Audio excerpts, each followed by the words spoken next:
The following is a simple analysis by Beyond Investigation magazine of 3 television camera views that have caused some confusion.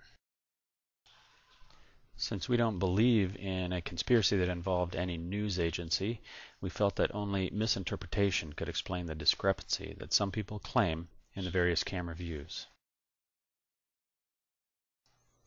Based on our analysis, our primary explanation for this misinterpretation is that people think the streets in Manhattan run due north, but in fact they are about 30 degrees to the east, and that is a rough estimation. The confusion is made worse by mistaking where in the sky the sun should be. On September 11, 2001, the sun rose at 6:32 a.m. in New York. By the time of the second impact, the sun was about 27 degrees above the horizon and well above the field of vision of most news camera shots. Using Google Earth, we'll zoom in on Lower Manhattan. As you can see, we're oriented due north. In the lower left quadrant is ground zero, with the smoke trailing off to the southeast. Now we'll zoom in on the Empire State Building.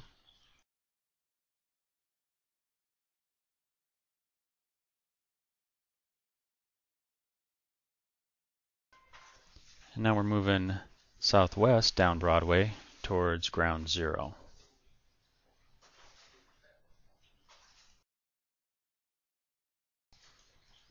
Still oriented due north, you can see the smoke trailing off from WTC-1, the North Tower, trailing southeast. Now I've enabled the sunlight and set it for an early morning time frame. Now we're facing directly into the sun. And I'll remove the sunlight effects, get rid of the shadows, and go back to normal.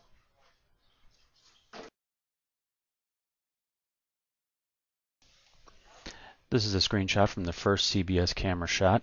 It looks slightly southwest, with the Twin Towers slightly to the left of the Empire State Building, and the smoke trailing off to the left of the screen.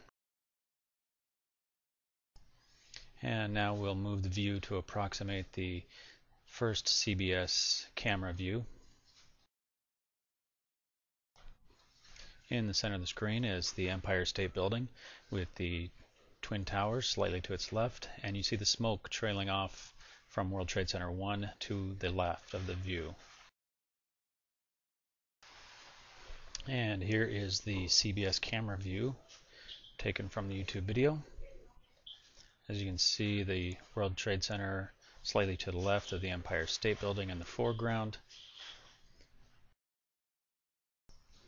And now I'll add a little marker to approximate the actual field of vision from that camera view.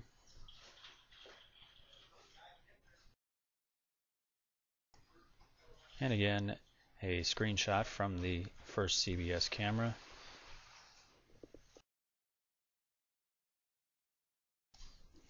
Notice how the smoke trails off to the left outside the frame of the field of vision. And now we'll move back over ground zero to show you a top-down view facing due south, and you can see the smoke trailing off to the southeast. Now we transition down into the second CBS camera view with the field of vision frame already in place. You can see that World Trade Center 1 is obscuring World Trade Center 2 completely. We're still facing almost due south, and the smoke is trailing off to the left of the frame.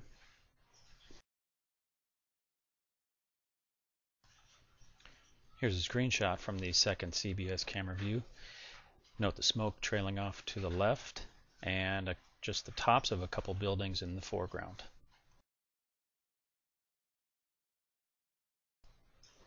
Again, note inside the view frame, the smoke trailing off to the left, like in the CBS 2 camera view, and the tops of a couple buildings, aside from the new Goldman Sachs Tower, which was not there in 2001.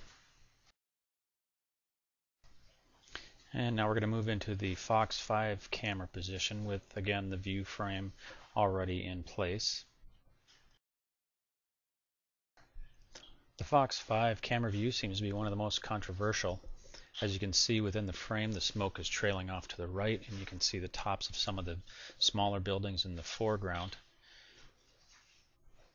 Behind them, behind everything, because we're low and looking up within the frame, you cannot see the horizon. You cannot see any buildings behind in Brooklyn. You cannot see any of the bridges that possibly you would think you might see in the background.